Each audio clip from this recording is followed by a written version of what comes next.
الحمد لله رب العالمين والصلاة والسلام على سيد الأنبياء والمرسلين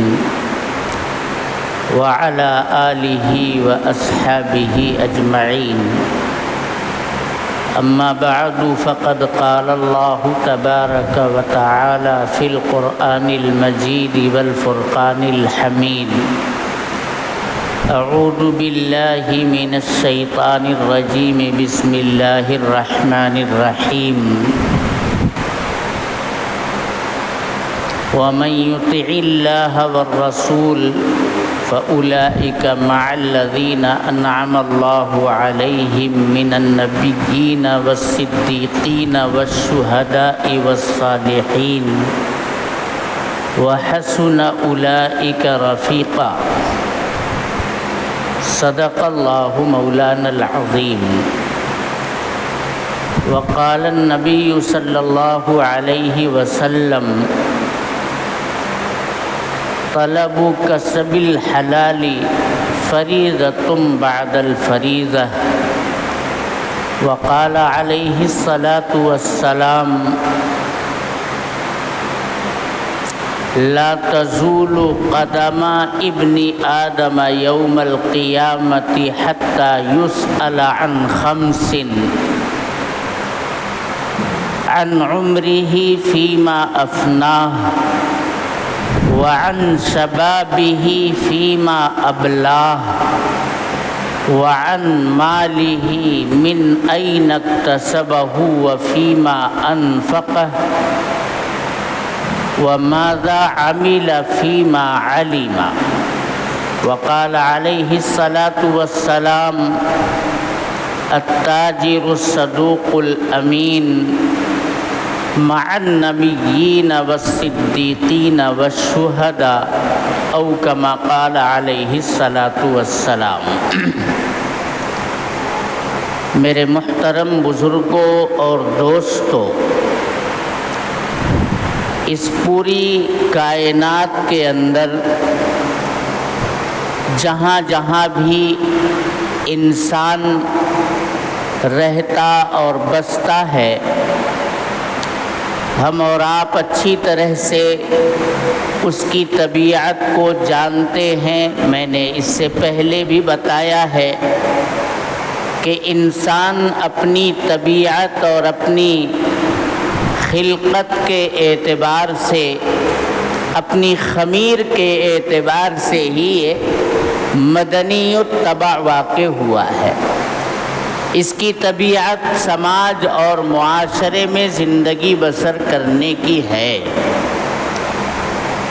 اور یہ باہمی تعاون اور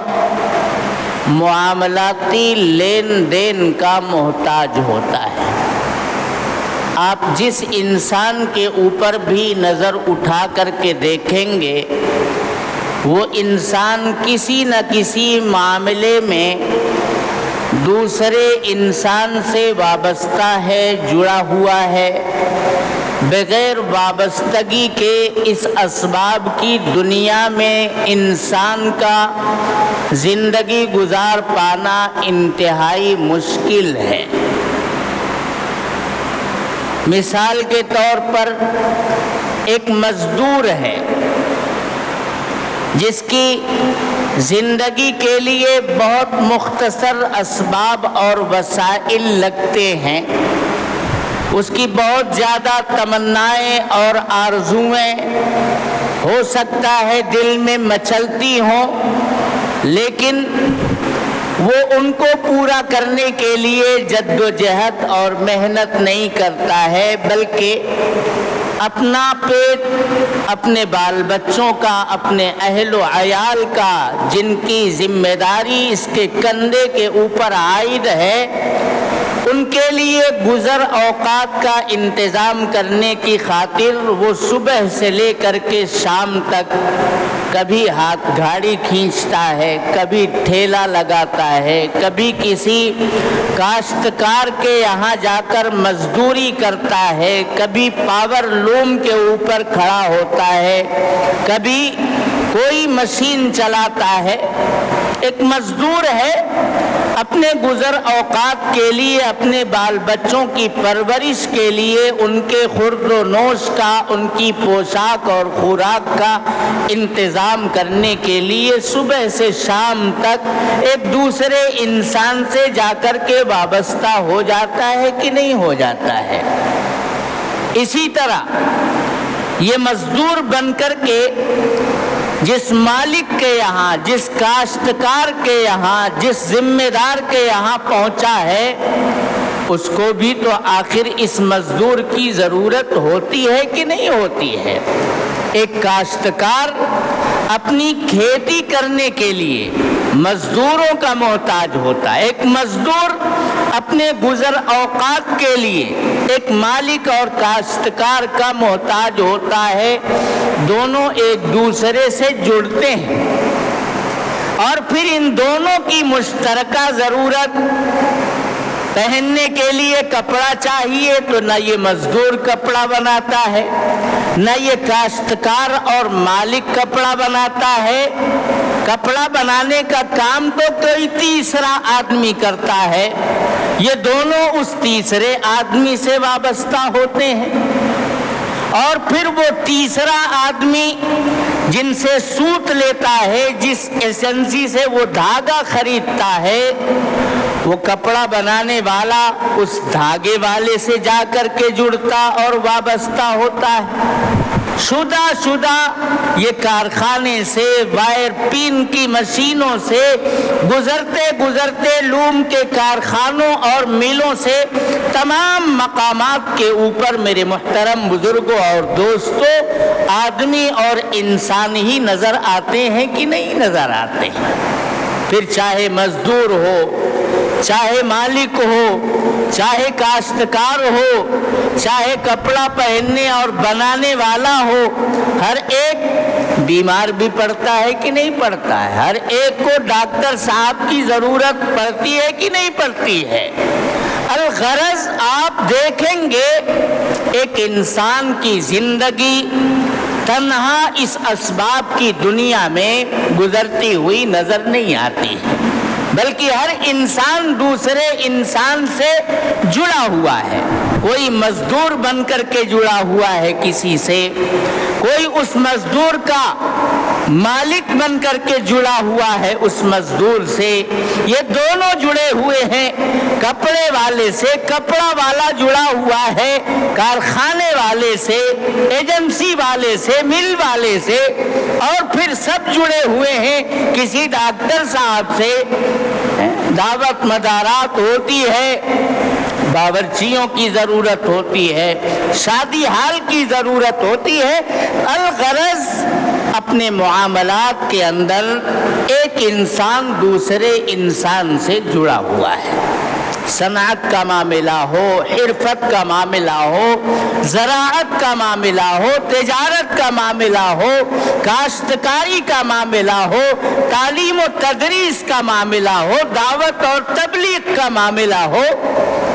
انسان ایک دوسرے سے وابستہ نظر آتا ہے، جڑا ہوا نظر آتا ہے، اور اس اسباب کی دنیا میں یہ ایک ناگزیر چیز ہے۔ یہ کوئی منطق اور فلسفے کی دقیانوسی باتیں میں آپ کو نہیں بتا رہا ہوں، یہ روزمرہ کا تجربہ آپ کو بھی ہے اور روز آنے کا مشاہدہ مجھ کو بھی ہے۔ ہر باشعور آدمی اس بات کو بخوبی جانتا ہے کہ ایک انسان کو دوسرے انسان سے وابستہ رہنا پڑتا ہے، پالا پڑتا ہے، اور جب ایک انسان کا دوسرے انسان سے پالا پڑے گا تو کبھی کبھار ایسا ممکن ہے کہ دونوں اپنے معاملات کے اندر ٹکراؤ پیدا کر لیں، دونوں میں تنازع کھڑا ہو جائے، دونوں ایک دوسرے سے اختلاف کرنے لگیں، تو ان اختلافات کا حل کرنے کے لیے اس انسانی دنیا زندگی کے اندر میرے محترم بزرگوں اور دوستوں ایک ایسے نظام کی ضرورت بھی، ایک ایسے دستور اور آئین کی ضرورت بھی ناگزیر ہو جاتی ہے جس پر میرے محترم بزرگوں اور دوستوں انسانیت کو لا کر کے ان کی شرافت اور ان کی عظمت کو، ان کے اقدار کو پروان چڑھانے کا کام کیا جائے، انسانی اقدار ٹوٹنے نہ پائے کہ یہ لڑ بھیڑ کر کے آپس میں ایک دوسرے کے ساتھ گتھم گتھا ہو کر کے رہ جائے اور ہمیشہ کے لیے ایک دوسرے سے ٹوٹ جائے، بکھر جائے، ایک دوسرے کی شکل دیکھنا گوارا نہ کرے، ایک دوسرے کی ہمیشہ نفرت اور عداوت میں حدود کو تجاوز کر جائے، اس سے انسانیت کا شیرازہ بکھرے گا، ٹوٹے گا، انسانی قدروں کے میرے دوستوں آئینے یہ ٹوٹ کر کے بکھر کر کے رہ جائیں گے۔ تو کوئی ایسا نظام ہونا چاہیے جس نظام کے اندر اختلافات کا حل ہو، لڑائی جھگڑے کا حل موجود ہو۔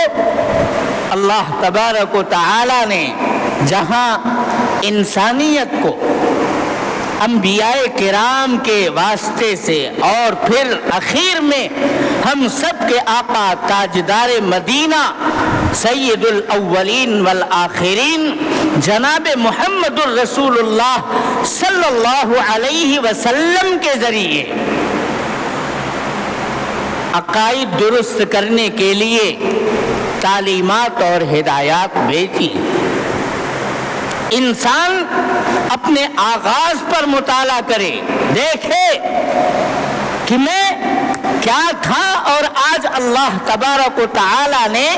مجھے کیا بنا دیا، کس طرح سے نعمتوں سے اللہ تبارک و تعالی نے مجھ کو نواز دیا ہے۔ میں تو ایک نطفہ ناپاک تھا، میری حقیقت نابود اور نیست کی تھی، میں کچھ نہیں تھا۔ اپنے آغاز کے اوپر انسان ایک مرتبہ گہری نظر ڈالے تو میرے محترم بزرگوں اور دوستوں اللہ کے سامنے سر جھکانے کے لیے اس کی پیشانی میں ایک طلب پیدا ہوگی، اس کے دل اور دماغ کے اندر عجیب قسم کی انگڑائی پیدا ہوگی کہ میں تو کچھ بھی نہیں تھا، میرے رب نے مجھے وجود بخشا، اور صرف وجود ہی نہیں، اس وجود کے اندر اللہ نے اتنی نعمتیں رکھی ہیں کہ ان نعمتوں کا اندازہ بیماری کے وقت ہوتا ہے۔ ان انگلیوں کی، ان ناخنوں کی، ان چمڑیوں کی، دل دماغ کی، ان ہڈیوں کی، جگر کی، گردے کی کیا قیمت ہے میرے محترم بزرگوں اور دوستوں۔ جب انسان بیمار پڑتا ہے اور علاج کے لیے کسی اچھے دواخانے کا رخ کرتا ہے تو معمولی سی چوٹ پر جب اسے تکلیف ہوتی ہے اور اس کو درست کرنے کے لیے اسے پیسے خرچ کرنے پڑتے ہیں، بسا اوقات تو بعض بیماریاں ایسی ہوتی ہیں کہ لاکھوں کا روپے اس کے اوپر خرچ ہو جاتے ہیں، اس کے باوجود وہ چیز جیسی کی تیسی نہیں ہو پاتی ہے۔ آ گیا خلل تو آ گیا، قدرتی جو اس میں طاقت اور قوت اور جو حسن و زیبائش تھا وہ جاتا رہا، اب وہ لوٹ کر کے بہت کچھ علاج کر لیا تب بھی واپس آنے والا نہیں ہے۔ اندازہ تو اس وقت ہوتا ہے کہ میرے اس سراپا کے اندر اللہ تبارک و تعالی نے کتنی قیمتی چیزیں رکھی ہیں۔ کوئی غریب آدمی بھی اس لیے یہ کہہ کر کے نہیں نکل سکتا جس کا جیب خالی ہے کہ اللہ تبارک و تعالی نے آخر مجھے کون سی نعمت، کون سی راحت اور کون سی آسائش دی ہے۔ ارے تیرے سراپا کے اندر اللہ نے اتنی قیمتی نعمتیں رکھی ہیں کہ جن کے پاس وہ نہیں، جن کے پاس آنکھ نہیں ہے، آنکھ والا غریب آدمی اس سے کتنا بڑا اپنے آپ کو محسوس کرے وہ سمجھ سکتا ہے۔ جس کے پاس مخ نہیں ہے،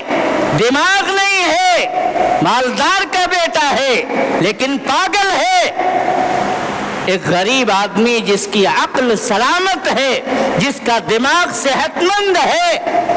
اسے تو ناز کرنا چاہیے، فخر کرنا چاہیے کہ اللہ تبارک و تعالی نے مجھے نعمتوں سے نواز رکھا ہے، میرے دل دماغ کو اللہ نے درست کر رکھا ہے۔ ایک بڑا آدمی ہے لیکن اس کا پاؤں شل ہے، کولے سے لے کر نیچے تک کچھ کام ہی نہیں کر رہا ہے، اور ایک غریب آدمی ہے، فراٹے بھرتا ہوا وہ دوڑتا ہے، اللہ نے اس کے پیروں کے اندر گودے رکھے ہیں، طاقت اور توانائی دی ہے، وہ دوڑتا پھرتا ہے، اگرچہ وہ مزدور ہے لیکن اسے تو اپنی اس نعمت کے اوپر اترانا چاہیے۔ تو قدر نعمت بعد الزوال، جس کے پاس سے ان نعمتوں میں سے کوئی نعمت چھن جاتی ہے تب اس کو احساس ہوتا ہے کہ اللہ تبارک و تعالی نے کتنی عظیم نعمت اور دولت سے مجھ کو نواز رکھا تھا۔ ہمارے پاس کچھ نہیں ہے، بینک بیلنس، رہنے کے لیے چھپر نہیں ہے، ہم مزدوری کرتے ہیں، روز کنواں کھودتے ہیں، پانی پیتے ہیں، روزانہ ٹھیلا لگاتے ہیں، گزر اوقات کا انتظام کر پاتے ہیں مشقت اور محنت کے بعد، اس پر بھی اللہ تبارک و تعالی کی یہ سراپا میں موجود نعمتوں کا تشکر اور امتنان یہ واجب ہے، فرض ہے۔ وہ یہ کہے کہ میں کیوں نماز پڑھوں؟ نماز پڑھنی پڑے گی، روزہ رکھنا پڑے گا، زکوٰۃ مت دو، زکوٰۃ تو اللہ تبارک و تعالی نے تمہارے اوپر فرض ہی نہیں کی، حج مت کرو، ہاں تمنا مچلنی چاہیے، اے اللہ جس دن بھی تو نے مجھے بساط دے دی، طاقت دے دی، استطاعت ہو جائے گی، میں تیرے گھر کی اور مقامات مقدسہ کی، پیغمبر آخر الزماں جناب محمد الرسول اللہ صلی اللہ علیہ وسلم کے روضہ اقدس کی، صحابہ کے آثار و نشانات کی جا کر کے اپنی آنکھوں سے مشاہدہ کروں گا، انہیں دیکھوں گا، ان کا دیدار کروں گا۔ یہ تمنا فرض نہیں ہے حج کرنا۔ آپ کے پاس مال نہیں ہے، آپ زکوٰۃ مت دیجیے، آپ کے پاس مال نہیں ہے، استطاعت نہیں ہے، آپ حج پر مت جائیے، آپ مالی معاملات سے مبرہ ہیں۔ اللہ تبارک و تعالی نے جب مال نہیں دیا ہے تو مال کا تقاضا بھی آپ سے نہیں کیا ہے، لیکن جسم دیا ہے، جسمانی اور بدنی عبادت کے لیے آپ نماز پڑھنا چاہیں نماز پڑھ سکتے ہیں، پڑھیے نماز، روزہ رکھنا چاہیں رکھ سکتے ہیں، رکھیے روزہ، اس میں کون سا پیسہ خرچ ہوتا ہے؟ جو دین کے معاملات آپ کی بدن سے متعلق ہیں، جسمانی عبادتیں ہیں، ان کو تو آپ ادا کیجئے، تبھی تشکر اور امتنان کا حق ادا ہو پائے گا۔ آپ نے ان نعمتوں کا شکریہ اللہ کی بارگاہ میں پیش کر دیا۔ اور اس دنیا کے اندر مالدار ہونا یہ بھی ایک آزمائش ہے۔ مالداری یقیناً نعمت ہے، آدمی کے پاس اپنا بنگلہ ہو، اپنی گاڑی ہو، نوکر چاکر ہو، اچھے انتظامات ہو، اللہ نے اگر مال اور ثروت سے نوازا ہے تو یہ ایک آزمائش ہے، اور مالدار کو ہرگز یہ نہیں سمجھنا چاہیے کہ اس مال کی وجہ سے میں نیک ہوں، میں بھلا ہوں، میں اللہ کی نظر میں محبوب ہوں، میری تقوی پرہیزگاری کی یہ سرٹیفکیٹ ہے، میری نجات کے لیے دنیا کی مالداری دلیل ہے۔ یہ بالکل غلط بات ہے۔ نہ کسی مالدار کو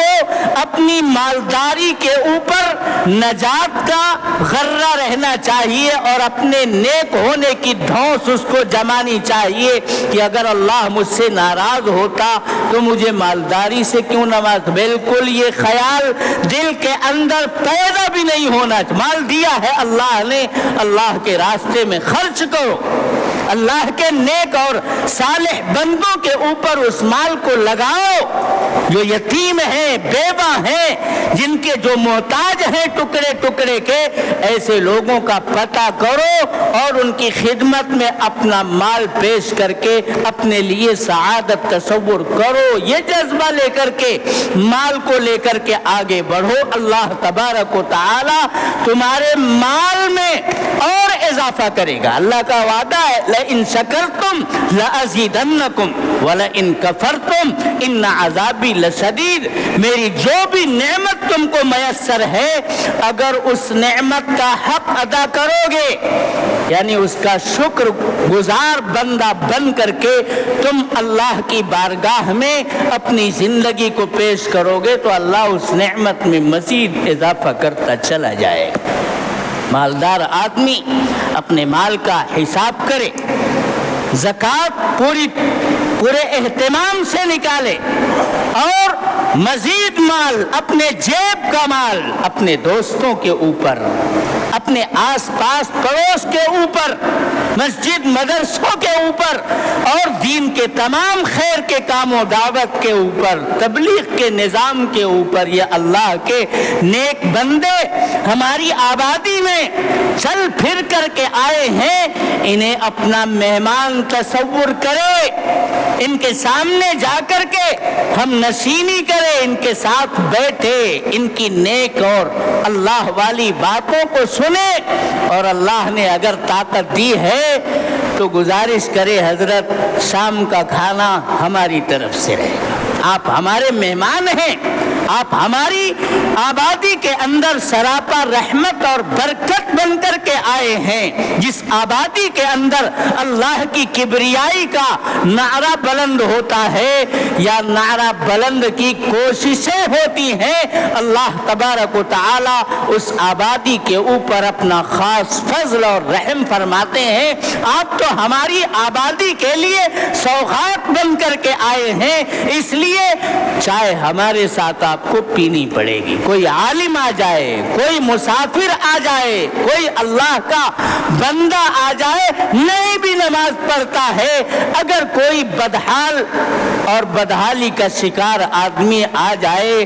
آپ اس سے خیر خیریت پوچھ کر کے اس کی جو پریشانی ہے اس کو دور کرنے کے لیے چند باتیں کر دیں گے۔ یہ سب میرے دوستوں صدقہ بنتی ہے۔ اللہ تبارک و تعالی اس بندے کے مال کے اندر اضافہ فرمانے کا فیصلہ کرتے ہیں۔ یہ تو میرا وہ نیک بندہ ہے جو پوری صداقت کے ساتھ، دیانت کے ساتھ، پوری محنت اور جفا کشی کے ساتھ تجارت کو فروغ دیتا ہے، کارخانے اور ملیں چلاتا ہے، لیکن نماز کا بھی اہتمام کرتا ہے، مال کا مکمل حساب کر کے اس میں زکوٰۃ بھی نکالتا ہے، اپنے جیب خاص سے لوگوں کی حالتوں کو، حالت زار کو دیکھ کر کے اس کا دل پسیجتا ہے، ان پر یہ پیسے نچھاور کرتا ہے، اللہ تبارک و تعالی اس کو اور زیادہ آگے بڑھاتے ہیں، ترقی پر ترقی دیتے چلے جاتے ہیں۔ تو یہ تنازعات کا آنا یقینی ہے۔ ان تنازعات کے حل کے لیے جناب محمد الرسول اللہ صلی اللہ علیہ وسلم نے، تمام انبیاء کرام نے انسانیت کے بیچ میں یہی کام کیا کہ انسان سب سے پہلے اپنے آغاز کے بارے میں غور کرے، پھر اپنے انجام کے بارے میں غور کرے کہ نیست تھا اور پھر جا کر کے مٹی میں نابود ہو کر کے رہ جائے گا، مٹی سے اٹھا تھا اور مٹی ہی کے اندر پھر سے پلٹا دیا جائے گا، پھر ایک دن محشر کا برپا ہوگا اور اللہ تبارک و تعالی وَمِنْهَا نُخْرِجُكُمْ تَارَةً أُخْرَى، اس دنیا کی مختصر سی زندگی کے اندر تم نے چاہے جیسے زندگی گزار لی، نہ مالداری نیکی کی علامت ہے اور نہ غربت بے توفیقی کی دلیل ہے کہ اللہ تبارک و تعالی غریب آدمی ہے تو گویا اس سے ناراض ہیں، بالکل نہیں، یہ دنیا تو آزمائش گاہ ہے، اگر اللہ نے دیا ہے تو شکر ادا کیجئے، اور اگر اللہ تبارک و تعالی نے دے کر چھین لیا ہے تو صبر کیجئے، نہیں دیا ہے تب بھی اللہ کا شکر گزار بندہ بن کر کے زندگی گزاریے، اللہ تبارک و تعالی آخرت کے اندر بڑی نعمتوں سے میرے محترم بزرگوں اور دوستوں نوازے گا۔ جناب محمد الرسول اللہ صلی اللہ علیہ وسلم کے 3 ارشادات میں نے پڑھے ہیں، لیکن پہلے قرآن کی آیت اللہ تعالیٰ یہ کہتے ہیں وَمَن يُطِعِ اللَّهَ وَالرَّسُولَ فَأُولَئِكَ مَعَ الَّذِينَ أَنْعَمَ اللَّهُ عَلَيْهِمْ مِنَ النَّبِيِّينَ وَالصِّدِّيقِينَ وَالشُّهَدَاءِ وَالصَّالِحِينَ۔ گویا پیغمبر آخر الزمان یا آپ سے پہلے آنے والے جو بھی پیغمبر اور انبیاء و رسول تھے، وہ سب اللہ کی منشا، اللہ کی مرضی اور اسی کی طرف سے احکام لانے کے مکلف تھے جو انسانیت کے بیچ میں پیش کرتے تھے۔ جو بندہ پیغمبروں کی اطاعت کرے گا اور آخر میں ہم سب کے آقا جناب محمد الرسول اللہ جو خاتم النبیین ہیں، اب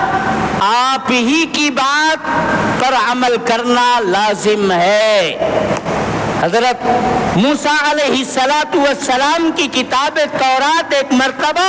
سیدنا حضرت عمر ابن خطاب رضی اللہ تعالی عنہ دیکھ رہے تھے، اور دیکھ کر کے بہرحال وہ بھی اللہ کی کتاب تھی، خوبصورت باتیں تھیں، ان کا دل مچل رہا تھا، آپ سے تذکرہ کر دیا۔ آپ علیہ السلام نے ارشاد فرمایا لو کان موسیٰ حیا لما وسعہ الا اتباعی۔ عمر، تم کتاب تورات کی باتوں کو لے کر کے مچل رہے ہو؟ اگر موسیٰ جن کے اوپر یہ کتاب نازل ہوئی ہے وہ بھی باحیات ہوتے، زندہ ہوتے، تو ان کو میرا اتباع اور میری پیروی کے علاوہ کوئی چارہ کار نہ ہوتا۔ اللہ تبارک و تعالی نے مجھے پوری کائنات کے لیے رسول برحق بنا کر کے بھیجا ہے، اور اب میری ہی ہدایات اور میری ہی تعلیمات وہ ہدایات اور وہ تعلیمات ہیں جن پر اللہ تبارک و تعالی کی رضا اور آخرت کی نجات موقوف ہے۔ آج دنیا کے اندر کیسی کیسی واہیات باتیں ہونے لگی ہیں میرے دوستوں۔ جناب محمد الرسول اللہ صلی اللہ علیہ وسلم کی تنہا شریعت ہی اب اس دنیا کے اندر فلاح و بہبود کی ضامن اور آخرت کے اندر نجات کا ذریعہ ہے، اس کے علاوہ اللہ کو راضی کرنے کا اور کوئی راستہ نہیں ہے۔ آپ نے عقائد کے تعلق سے بھی باتیں بتائیں کہ اللہ ایک ہے، وہی مشکل کشا ہے، وہی خالق و مالک ہے، وہی محیی اور ممیت ہے، وہی عبادت کے لائق ہے۔ عبادت کس انداز میں اس کے سامنے کی جائے گی، تمام طریقوں کو جناب محمد الرسول اللہ صلی اللہ علیہ وسلم نے بتایا، اور پھر انسانی معاشرتی زندگی کے اصول اور ان کے لیے ہدایات اور تعلیمات بھی نبی اکرم علیہ السلام نے انسانیت کے سامنے پیش کر دیا۔ اب اگر ہم اللہ کا حکم سمجھ کر کے تجارت کرتے ہیں، زراعت کرتے ہیں، میرے دوستو کوئی بھی صنعت اور حرفت، کوئی بھی پیشہ اختیار کرتے ہیں اور جائز حدود میں رہ کر کے کرتے ہیں، تو وہ دنیا کے ساتھ ساتھ عین دین بن جائے گا، اور جس طرح عبادتوں کے اوپر اللہ تبارک و تعالی ثواب مرتب کرتے ہیں، اسی طرح ہماری تجارت اور اس محنت کے اوپر، ہماری زراعت اور محنت مزدوری کے اوپر بھی اللہ تبارک و تعالی ثواب مرتب کریں گے۔ حضور نے ارشاد فرمایا ہے التاجر الصدوق الامین، وہ تاجر بندہ جو راست باز ہو، جھوٹ بول کر کے غلط مال فروخت نہیں کرتا، اگر مال کے اندر کمی ہے تو گاہک کو بتا دیتا ہے کہ اس مال میں یہ کمزوری ہے، اور امین ہے، امانت دار ہے، وہ خیانت نہیں کرتا ہے مال کی خرید و فروخت میں۔ تو ایسے تاجر صادق اور امین کو کیا فرمایا حضور نے؟ بشارت سنائی ہے مع النبیین، کل میدان محشر میں یہ نبیوں کے ساتھ کھڑا ملے گا۔ والصدیقین صدیقین کے ساتھ کھڑا ملے گا، والشہداء شہیدوں کے ساتھ اللہ تبارک و تعالی ایسے بندے کا حشر فرمائیں گے۔ دنیا میں اس نے اپنے دست و بازو کا استعمال کیا اور اللہ کے احکام سے ہٹ کر کے نہیں کیا، اگرچہ یہ ہمیشہ مسجد میں نہیں پڑا رہتا تھا، ہمیشہ مدرسے میں نہیں پڑا رہتا تھا، ہمیشہ خانقاہ میں نہیں رہتا تھا، ہمارا ہمیشہ تسبیحات کے دانوں پر انگلیاں نہیں پھیرتا تھا، لیکن یہ بہت ہی امانت داری اور راست بازی کے ساتھ اپنی تجارت کو فروغ دے رہا تھا، اور اس تجارت کے مال سے وہ غریبوں کی، بیواؤں کی، یتیموں کی، کمزوروں کی خدمت کرتا تھا، مدارس پر اپنے پیسے لٹاتا تھا، مساجد کی تعمیر میں حصہ لیتا تھا، مکتب چلانے میں اپنا کردار ادا کرتا تھا، دینی تنظیموں اور تحریکوں کو اپنا مال پیش کیا کرتا تھا۔ یہ تو انسانیت کی عظمتوں کو چار چاند لگانے کا کام کر رہا تھا، اور انسانیت اللہ کا کنبہ ہے جو اس کے ساتھ پیار کرتا ہے۔ اللہ تبارک و تعالی اس پیار کرنے والے بندے کے ساتھ بہت پیار کرتا ہے، اسے انبیاء کے ساتھ، شہداء کے ساتھ، صدیقین کے ساتھ اللہ تبارک و تعالی کھڑا کریں گے اور حشر فرمائیں گے۔ اس لیے میرے دوستو، ہم جس میدان سے بھی منسلک ہیں، نبی اکرم صلی اللہ علیہ وسلم کی سیرت اور سنت کو خالی پڑھ لیں، سمجھ لیں اور اس میدان کے اندر اقدام کریں، ہمارا وہ دنیا کا کام بھی دین بن جائے گا، ہماری وہ عادت بھی عبادت سے میرے دوستو بدل جائے گی۔ اللہ تعالی ہم سب کو اپنے اپنے میدان میں سیرت نبوی پر چلنے کی توفیق عطا فرمائے، اللہ کے احکام کی، اس کی مرضی کے مطابق تعمیل کرنے کی توفیق عطا فرمائے۔ میرے دوستو، 2 ہفتہ پہلے ایک ادارے سے، مدرسہ کاشف العلوم جو سند کبیر نگر یوپی کا ہے، حضرت تشریف لائے تھے، لیکن اس وقت جمعے میں ٹائم نہیں تھا، قاری صاحب سے گزارش کی تھی